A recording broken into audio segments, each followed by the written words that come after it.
ونعوذ بالله من شرور أنفسنا ومن سيئات أعمالنا من يهده الله فلا مضل له ومن يضلل فلا هادي له وأشهد أن لا إله إلا الله وحده لا شريك له وأشهد أن سيدنا ومولانا محمدا عبده ورسوله أما بعد فأعوذ بالله من الشيطان الرجيم بسم الله الرحمن الرحيم من عمل صالحا من ذكر أو أنثى وهو مؤمن فلنحيينه حياة طيبة ولنجزينهم أجرهم بأحسن ما كانوا يعملون صدق الله العظيم محترم عزیزینو هر انسان خپل بچی خوشاله اسوده راحت او آرام او سکون کې لیدل غواړي دا د هر مور پلار یو دلي چاهت وي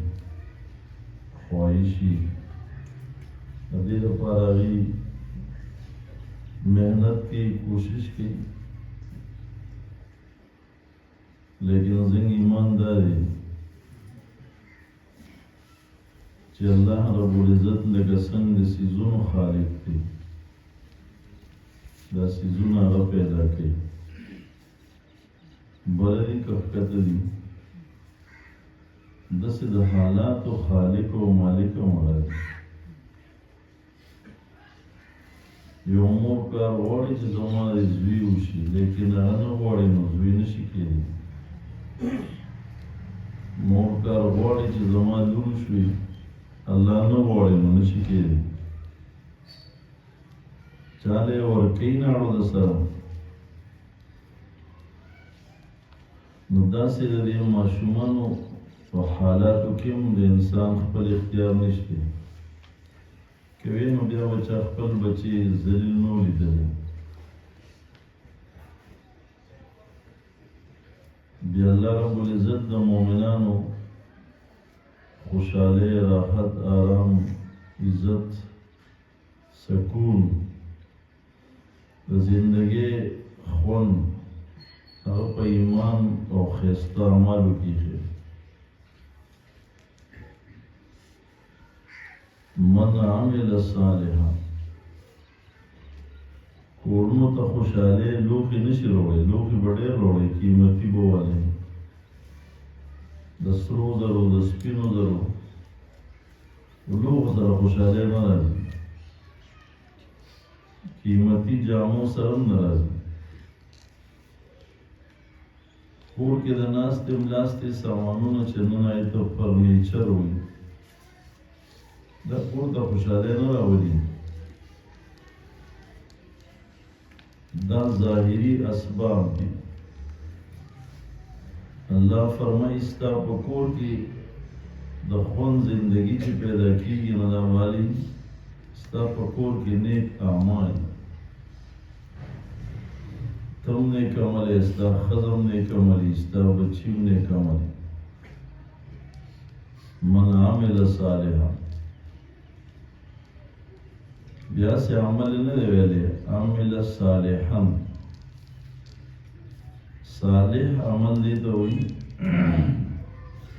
یو بې مفسر دی قاضي بیضاوي رحمه الله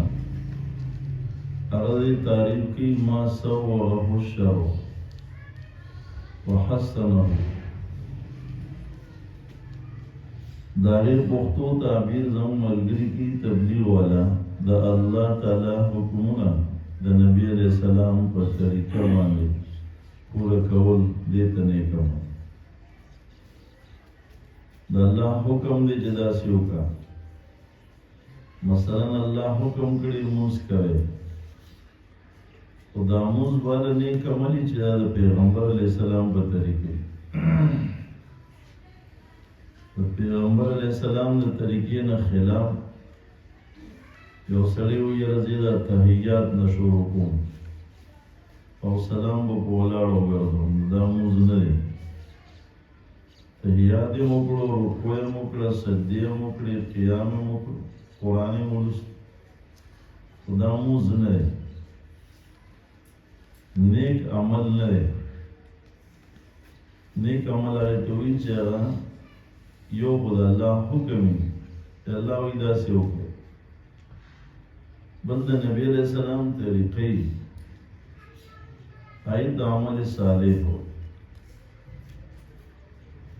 اوس دا علم غواړي. غم شوي وو زموږ خاندان کې یو سړی وړی وي، موږ ناستو دی کې یو کس ځان آواز وکړو دې تختې ته تبارک الذي ووایه. نو زنانو زر زر قرآن شریف راوالش، نو ما ورته چې کې ده قرآن شریف وایه تبارک الذي د تختې لپاره. نو ولې علم نشته، جهالت دی. د دې وجه نه د ټول نه اهم او بنیادي ضرورت د هر مسلمان د نارینه او زنانه هغه دیني علم دی. بیا په دې علم کې ورته ترتیب خولې، من عمل صالحا من ذکر او انثى وهو مؤمن. خو په دې شرط چې دی مؤمني. هندوان کاسونه نیک کارونه کوي، ته نیک عمل نه ویلی دي. سیکان، یهود، نصاران اشهد ان لا اله الا الله واشهد ان محمد رسول الله اقرار چې نه دی کړی، دا عمل ته عمل صالح نه ویلی دي. پای کې د ټول اول علم د الله د پیژندو دی. د انسان چې وی آمنت بالله، زما په الله ایمان، نو دا الله پیژندل فرض دی چې دا الله څوک دی.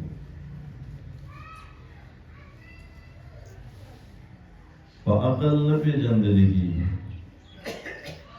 عقل خو به دې کله یو خوا بوځي کله بل خوا. عقل معلومولی شي خو د نقل په رڼا کې. دیو جن وایي کتاب انزلناه الیک لتخرج الناس من الظلمات الى النور. د سکولونو کې لیکلي وي علم روشنی ہے، دوکه درکوي. دغه علم روشنی نه ده.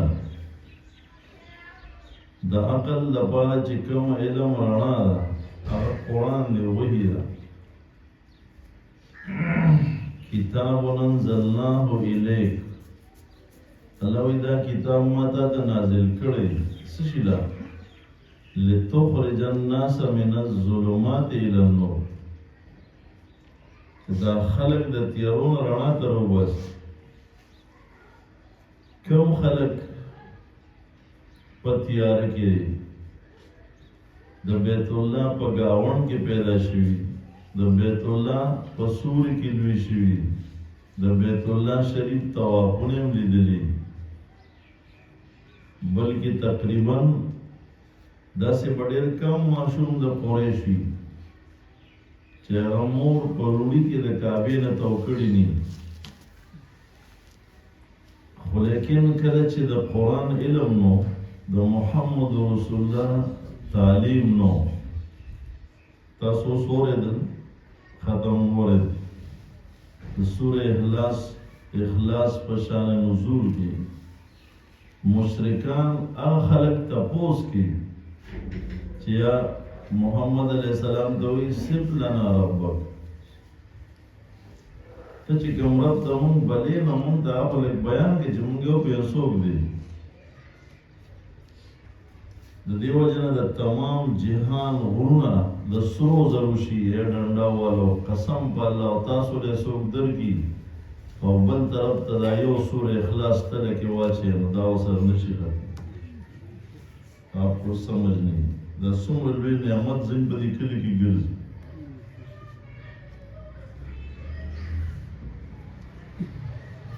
د دې صورت او د دې قرآن برکات دي دا نن چې موږ د مذهب په لحاظ سره ژوندي یو او صرف ژوندي نه یو محرک هم یو د الله د دین د خورولو دپاره حرکت کې م یو څوک مدرسې چلی څوک بسترې په اوږو ګرځوي ان کو معمولی نه سمجھو 1400 کاله فاصله ده چا محمد رسول الله لیدلی چا د هغه جمال لیدلی چا د هغه دعوت بری راست اورېدلی دا د قرآن کمال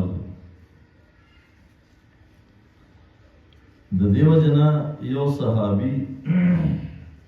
هغه نه شاګردانو تپوس وکړو عبدالله بن مسعود رضی الله تعالی عنہ ته ډېر خوش قسمت دی تاسو ګوره د الله نبي ولیده او د هغه په مجلس کې مې ایمان راوړو دا څومره لوی سعادت دی هغه ورته دی کې روشک نشته چې لوی خوش قسمت دی چا چې د الله نبي لیدلی بیا ایمان راوړی خو موږ په هغې خلکو ته پسخېږو چې چا لیدلی نه دی او بیا هم په ایمان راوړی چې دا محمد رسول الله اوس ما د یو ملګري د صحابه ټلیفون وکړو چې موږ یو پروګرام کوو د سیرت نو زه اوس فارغ نه یم دې ورځو کې وینا اختر نه پس به کوو دا یې مقصد سی چې دا خلک زمون د حبیب د محمد رسول الله د سیرت نه خبر شي نو دا د سیرت جلسې څوک په هندوانو کې کوي سیکانو کې کوي په هغې خلکو کې کوي چې چا دا کلمه ویلې لا اله الا الله محمد او دا سیرت المصطفی کې مولانا ادریس لیکلي رحم الله چې د یو مسلمان او د یو مؤمن د خپل ایمان او د اسلام د بقا دپاره د کائنات هیڅ څیز ته محتاج نه دی سوا د سیرت النبي نه که د نبي سیرت ورک شي کتابونه نی تعلیم نی علماء نی واعظان نی نو د امت ایمان او اسلام به متزلزل شي نو تر دې وخته پورې دا امت چې دومره صرف مسلمانان نه دي بلکې محرک دي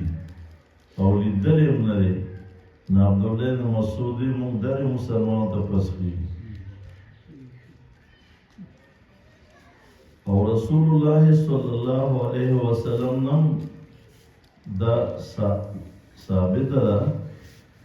چا ورته وی یا رسول الله څه خوش قسمت دی طوبی لمن رآک وآمن بک دا خلک څومره خوش قسمت دی چې تی ولیدې او په ته ایمان وروړ هغه دې کې شک نشته طوبی لمن رآنی وآمن بی او بیا ویل طوبی ثم طوبی ثم طوبی یو روایت کې راځي وکړه وی مبارک دی وی سو چې زی نیم لیدلی او بیا هم په ما ایمان لري نو دا څوک دا کردار دا قرآن ادا کوي نو مشرکان وی سب لنا ربک بیا فرق دی موسی علیہ السلام د فرعون په دربار کې دی هغه ورته وایي فما ربکما یا موسی موسی ستاسو رب څوک دی ما ته لږ تعارف وکړه هغه ورته وایي ربنا الذي اعطى كل شيء خلقه ثم هدى زما رب هغه ذات دی چې کوم شی پیدا کړی نو هغه ته د خپل معیشت لارې وښودي د ونې چرړې په بر نه ځي لاندې ځي خپل معیشت پیژني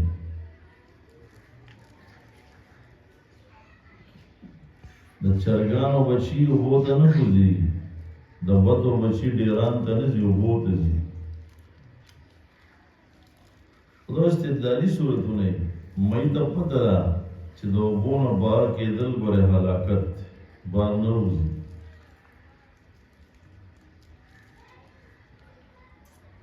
لیکن دلته څه کوي دلته الله فرمایي ته پرېږده زه یې پوهوم قل هو الله احد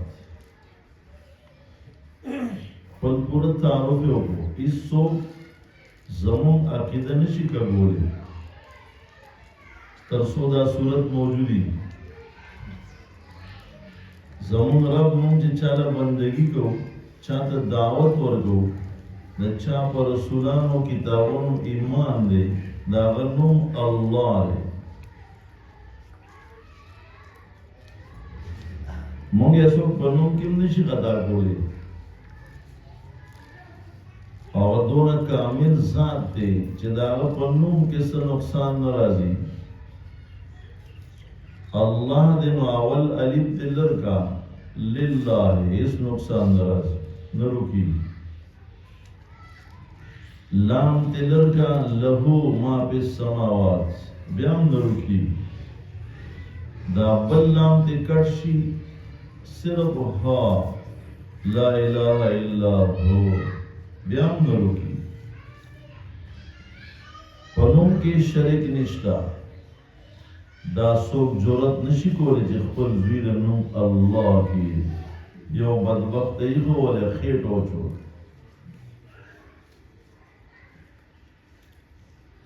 د دې وجې نه د الله د نوم عظمت دا صرف د مؤمن زړه برداشت کولی شي غرونه هم نشي اوچتولی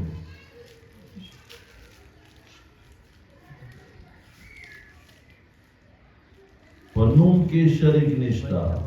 نوم کې نقصان نشي راتلی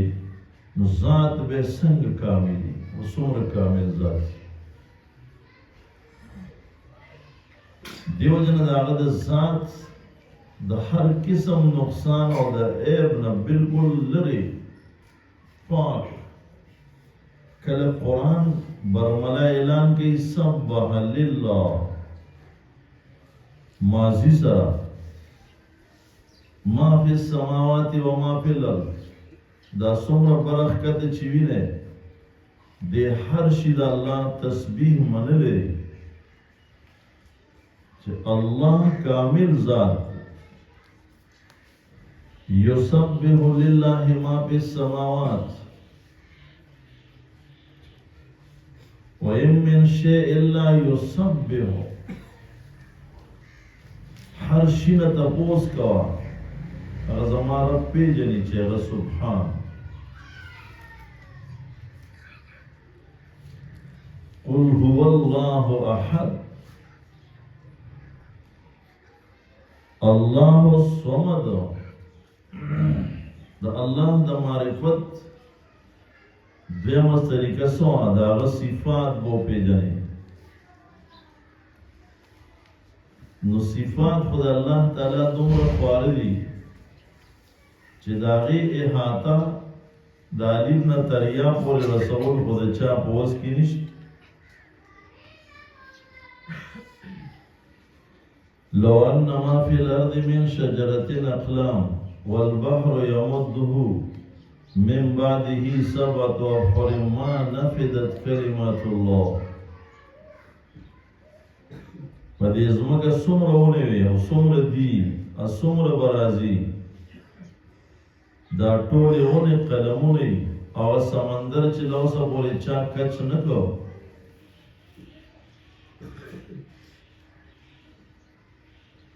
نقشو والا چرته بنی لیکلی چې سمندر گہرائی کې دومره فوټه کې دی دومره غزه کې دی د دې جوړواله دومره دی وګدواله پلنواله دومره دی دا څومره بر اعظمې چې وینې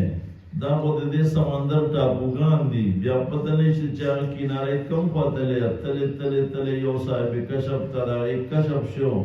هغه وایي په الله قسم کتل مې چې د اوو اسمانونو بره عرش پورې رسېدلی دی که یو چپې ووهله د کائنات نوم نشان به ومي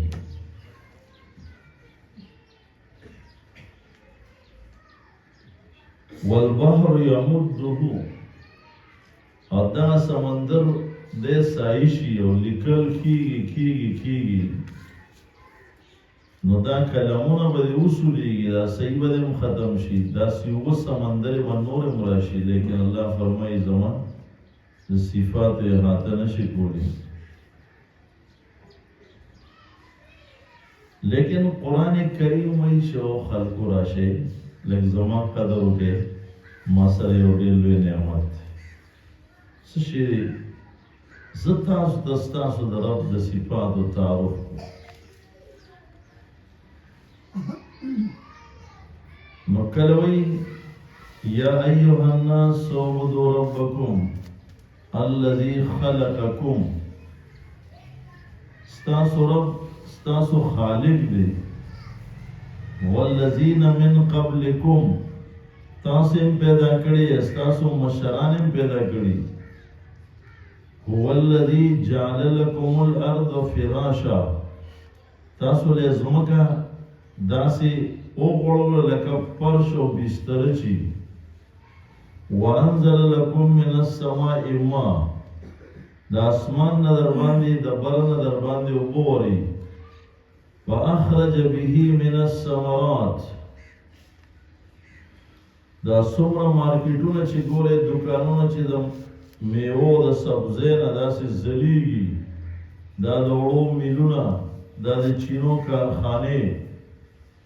دا د شاتو دا د پیو د غوړو نظام څومره چې د خوراک څښاک نظام دی بلکې د دې ونو نظام د دې شاتو وګوره نو اوس هېڅ شي نشته سوا د دغه اوبو نه حق در باندې څه دی څه نه وایي دا نه وایي چې زما بنده زه ستا رب یم ته مې بندی نو د شپې به الټه پروت دی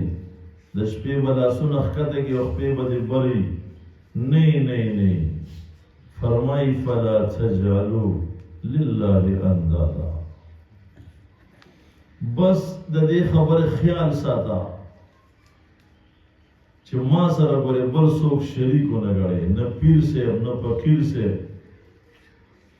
نه فرشته نه پیرې کله وایي الهکم اله واحد ستاسو دپاره حقدار د بندګۍ ګورې یو ذات دی د هیڅ چا په ما دا حق نشته چې ما نه د بندګۍ مطالبه وکړي کا زما روحانی مشر دی کا زما مادی مشر دی کا زما د کلی او وطن مشر دی که د ملک مشر دی ان تر دې که هغه زما رسول او پیغمبر دی ما نه دا مطالبه نشي کولی چې زما بنده شي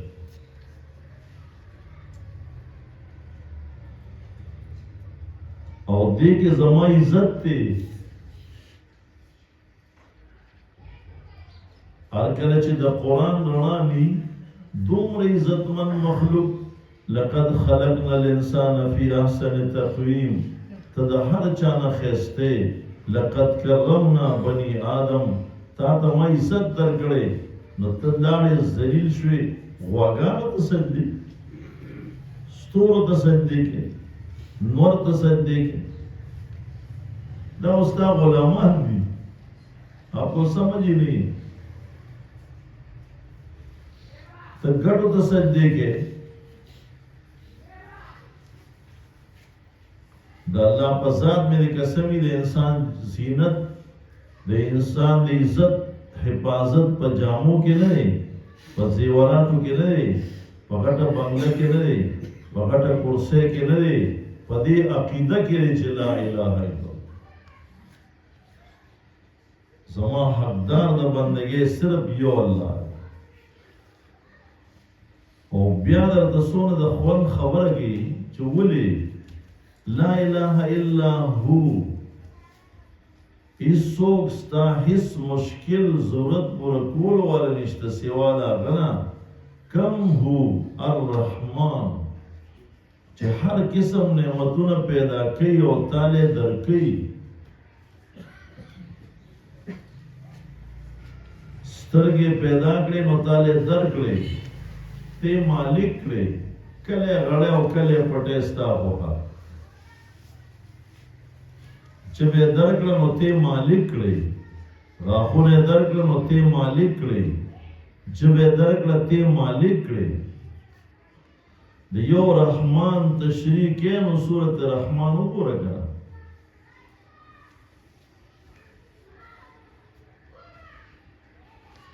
بیاوی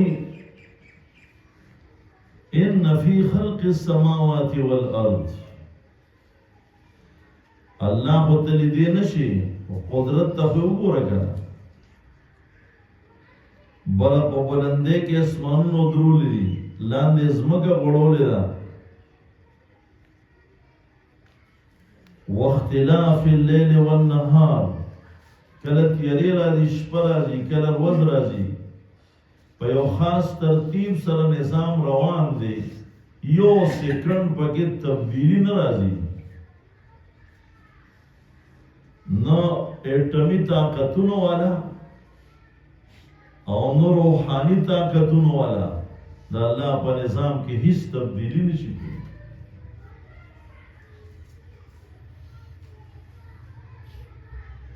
والفلك التي تجري في البحر بما ينفع الناس ثمر الویلوی جازونه کله د اوبو او جازوینه تبه غون د ډنډو کله روان ادا غرقیږي نه وما انزل الله من السماء من ماء فاحيا به الارض بعد موتها زمکی دی شاڑ پرتی دوڑی پکیلوزی اللہ وریز راولی باران تی ہو رہی خیستا غنم و جوار او کم کم سیزونه تی روزی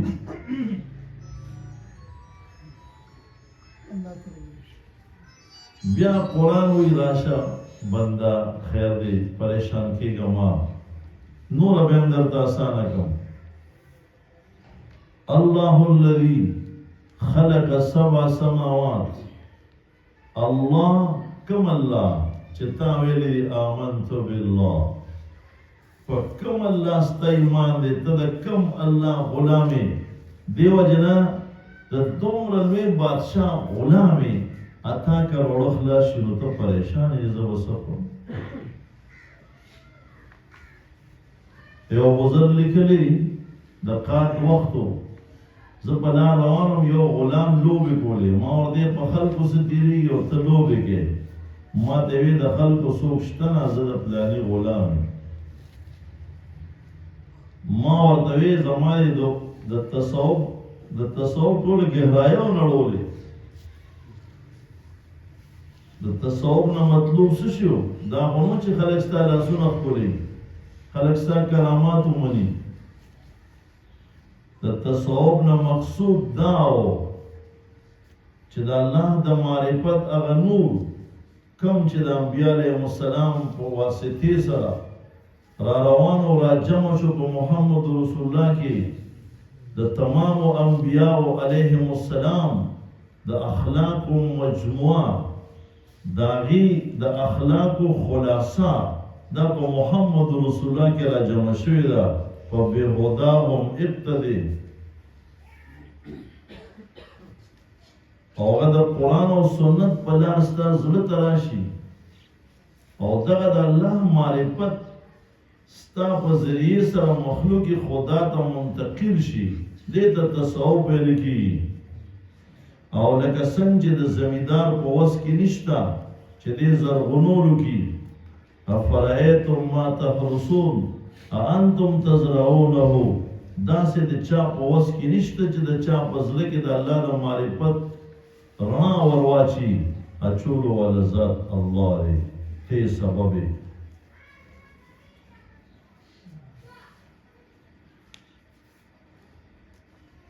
او لکه څنګه چې الله تعالی قادر دی د شاړې ځمکې نه ګلونه راټوکوي، په شاړو زړونو کې د الله تعالی د معرفت رڼا منتقل کړي کله چې مخلصین په ماحول کې میدان ته وځي.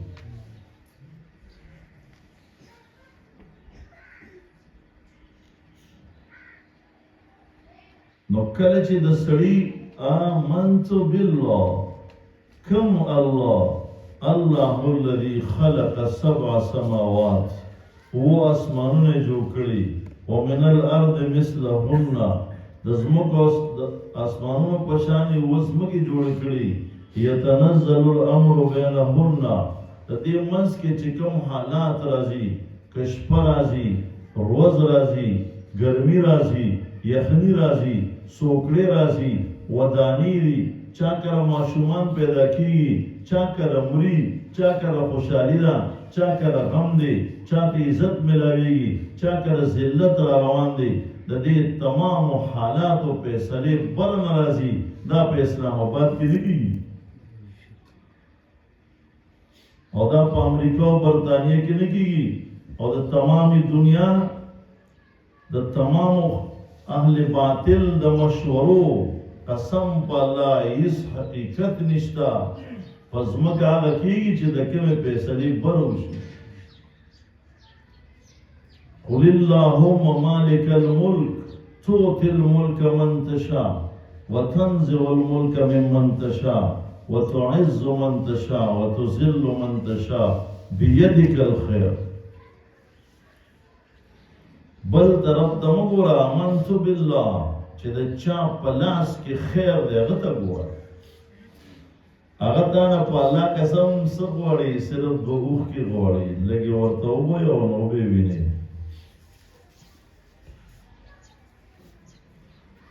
ما بیګا سوچ کولو، بعضې د اهل کشف والا لیکلي پلانې بزرګ مونږ ولې د قبر کې لمونځ کو، پلانې پیغمبر لمونځ کو. بھائی قبرونو کې او برزخ کې په لمونځونو خلک څه کوي؟ سوچ کې پروت یم. په دې نتیجه ورسېدم چې په نیکو اعمالو کې 3 مقصد دي. د ټول نه اول مقصد دا خو د الله حکم دی، د الله اطاعت دی، دا اول خبره. دویم په دې د جنت درجې اوچت دي. اذا مات الانسان انقطع عنه عمله، بس په دې ځای خو دا دواړه سلسلې ودرېدې. اوس نه مؤذن چې اذان کوي نو قبرستان ورته نه کوي، ژوندو ته کوي. د مرګ نه پس په اعمالو د جنت درجې نه ملاوي. خو یو بل څیز په اعمالو کې مونږ ومونده چې دین اهل دل خبرې دي، هغه څه شی دی؟ لذت، خوند، ذایقه. څوک وایي راځئ چې نن پلاني ځای کې میان وخورو، راځئ چې نن پلاني ځای کې ټکي وخورو، راځئ چې نن پلاني ځای ته سیل لاړ شو، چکر ته لاړ شو. زما یې په الله قسمي کم لذت او کم خوند چې د شپې په تیرو کې چې ټول مخلوق خاموش دی، ټول مخلوق اوده دی، ته په یخو اوبو اودس کې. تحدیث بن نعمت ویم، بیمار ویم د زړه، بله شپه راپاڅېدم، اچانک دغه کار خراب پرېښود، هغه اوبه چې ګرمې وي، زه به پیومه، ما یې په ارام کښېنه او په هغې سختو یخو اوبو چې ما کم خوند ملو شو. او امام غزالی وی چې د ګناهونو مزاج کې ګرمایش دی، دې وجې نه ښه خبره ده چې اودس په یخو اوبو.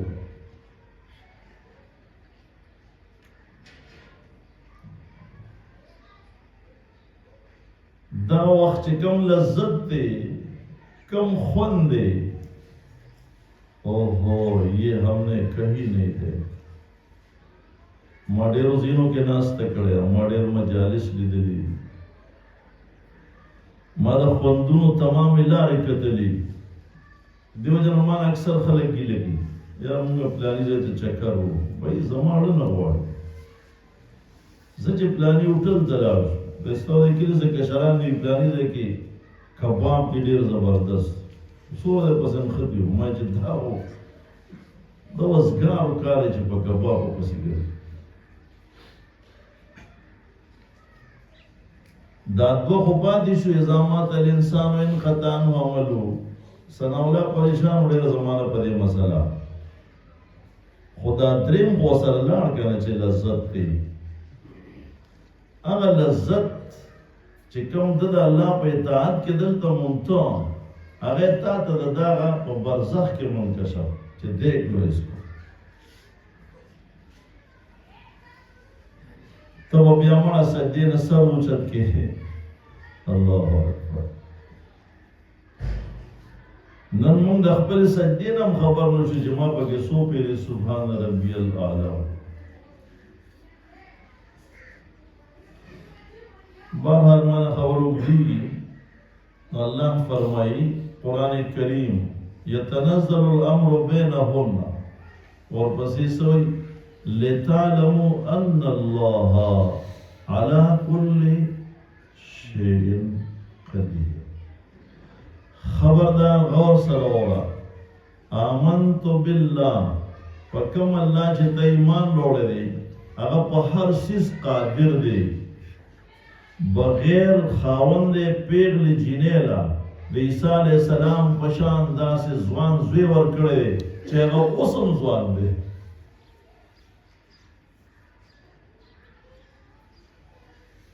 اوس هم بره په اسمانونو کې دی دنیا به پناه شي او هغه هغسې ځوان دی او بیا به راځي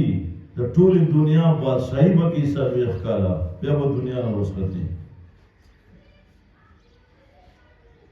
علا کل شین قدیر نن چې د زنانو بچی نه کېږي آمنتو بالله هم وایي او ورشئ دمګرو تعویذګرو پې کمې لوبې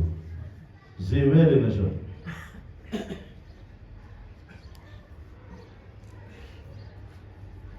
بعضې خو د عقیدې په لحاظ دونه وغورځېدې چې د مړو نه تاویږي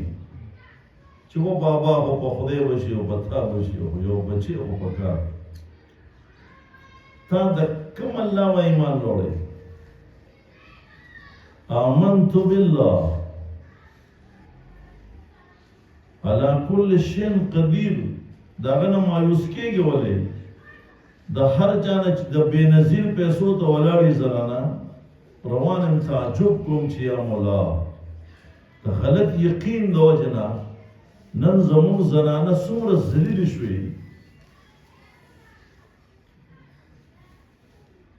مونږ زمیندارو به په حیا او پرده کې خپل خلک به غیر چاپېره چرته پټي کې به یو کس یوازې یو وزرې و پخوا به تاسو یو وزرې وې کور والا به اوسه چې د ګېډې میډې تړلې نو دې خنزیرانو او خبیثانو ورته کیمریونه وې وګورئ دا په زنانو څومره ظلم دی دا لوی ظلم دی او که دا لوی ظلم دی چې تا د بازار په چوک کې ودروړې ده او ټریفک سپاڼه یې جوړه کړې بدبخته دا لوی ظلم دی او که دا لوی بې حیده چې تا په جس کې نوکره کړې او پردو سړو ډوډۍ او چیږي یو داسې سازش وچلو دا خو ظلم نو دا غیرتو ما ته یاد دي زما یو ماما یو طالب په سر جګړه وکړه په چاړو ووهلی شو شهید شو زمونږ د خاندان چې فطرت دی موږ اکثر په جګړو کې وال په خلاصي کې وال وو پردې جګړې کور ته وروړو ما ته به اکثر مورستان پر سکاري پردې جګړې کور ته وروړي اوسنی به ظلم کېږي زه به د ګورم او مشر ماما مې د نیکه نه بیل شو مور نیا مې وسو باړېده ملې وتړله او زما نیکه د کار عادت نو مخکې ورونو کو بیا نه بیل شو بیا بچو ای پیغمبر شه سره داسې زبردست زمینداری به کوله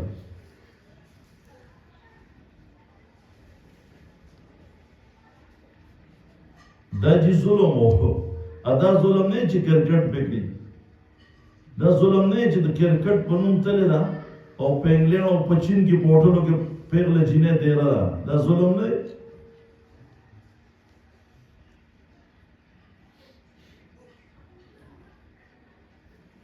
دا وایي د دې حق دی او بعضې زنانه خو اوس دونه ذهن خراب شو چې زنانو له ذهن جوړوي چې ګوره څه تعلیم وکړې سبا که کونډه شي څه به خورې وایي ته چې په قبر کې لګي او تا ته وایي چې من ربک ستا رب څوک و بېګا زمونږ محله کې د الله احسان دی ماحول دی یو کشر کالج کې بابو دی ما سره ودرېد نو ما ته ویل زه اول یو دغه کې لاړم چې زه یې ولیدم بس ما ته ته بس مونږ ته په کار یې ټیک یو اداره وه دې ورته څه وایي چې اکسیډنټ کې مړ شي دې ورته پیسې ورکړي انشورنس ما ته ویل ته خو بلکل پټ یې باډي هم ډېره خرابه ښکلې هم دی پینټ شرټ کې مو وایي ټریننګ یې راکړه په لومبۍ ورځ چې ووتم بازار ته یو دوکاندار سره کېناستم وایي ما ورته ویل چې ستا انکم څومره دی څومره دی پریشان شو چې دا سړی څوک سرکاري دی بیا یو کس ته آواز وکړو ما ورته تعارف وکړو چې وایي سرکاري دغه نه یم داسې کپنۍ سره ځان ولیکه نو که ته مړ شې ناکپني به ستا د بچو ذموار دا کپني څوک چلی آغا خان د سره خبرې هم کوم او دننه دننه یې زړه کې یو کرکه محسوس کوم چې لکه ته څه وایې دویم دوکاندار له چې والله ما سره مې دا خبره شروع کړه په دغه وخت کې خو بلکل د زړه کې یو اواز راغی چې یا بدبخته د ده د بچو هغه خان ذموار دی که الله ذموار دا ته څه په ګن وړی دی بس روتم او جامع مامې مې راواخیستې یو زنانه هغې ما له اواز راکړې چې بابو صاحب څه کوې ما جناب بس ما ته ته ډېر غوسه یې ما یې غوسه نه یم بس بیرپشل مې اوچت شوی دی ځان ته وایي چې ستا مومن دفتر د کاغذونه تلي او ستا خو ډېر ترقي درکړي او ته خو ډېر قابل یې ما چې لاړم د ایمان په ماحول کې به سړی وي ادې به دا وایي چې زه بیا څه کوم زه بیا څه کوم نو ما ورته زما د الله غیرت ته ولید ستا په شان ډیګرۍ خو ډېرو خلکو سره دي نو ما تقبیر په کالج کې بابوي سر دفتر ته ځي او غرمه کور ته راځي هغه په ارام ژوند تېری او کور ته د نوکري راغلی ده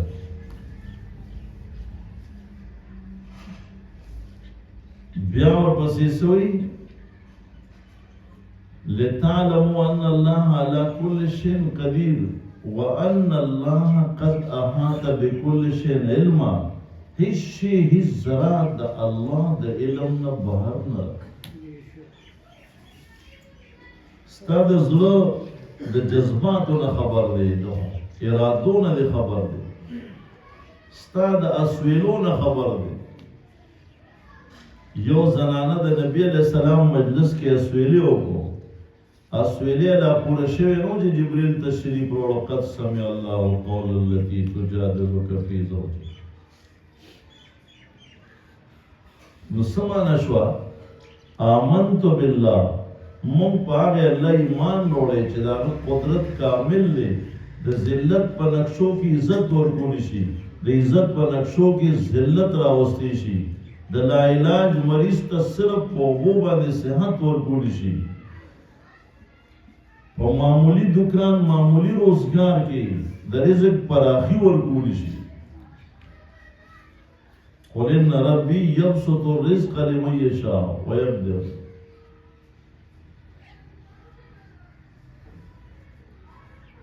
او داغه علم کامل دی بیا قرآن وی میرے بندو الله کې بندو دا تاسو لپاره لږه پریشانی ده راځئ چې لږه درته نور مسانه کوم الله الصمد الله الصمد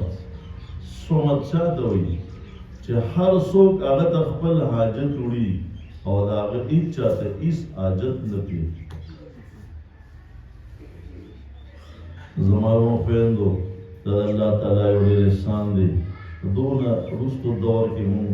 الله فضل دی د مذهب په لحاظ سره ژوندي یو. دا څه شی دی؟ دا د علماو برکت دی. چا تبلیغ له منډې ووهلې، چا مدرسې راټینګې کړې وې، د هغې برکات دي چې الحمدلله نن زموږ هغه ایمان تازه دی. زموږ زړونه، زموږ د زړونو تعلق د الله رب العزت سره، د الله د رسول سره انتهایي مضبوط دی. موږ د دې قدرداني وکړو، شکر ادا کړو. دا ستاسو په دې کلي کې چې کومه مدرسه ده، د خپلو جینکو دې سره تعلق مضبوط کړئ. جینکۍ خدای ته وګورئ وساتئ، یو نسلونه تباه کېدل، داسې نه ویستې. هلکان وایي چې څومره مړه غواړي انګلینډ ته یې هم ورسوئ، کوئی بات نہیں.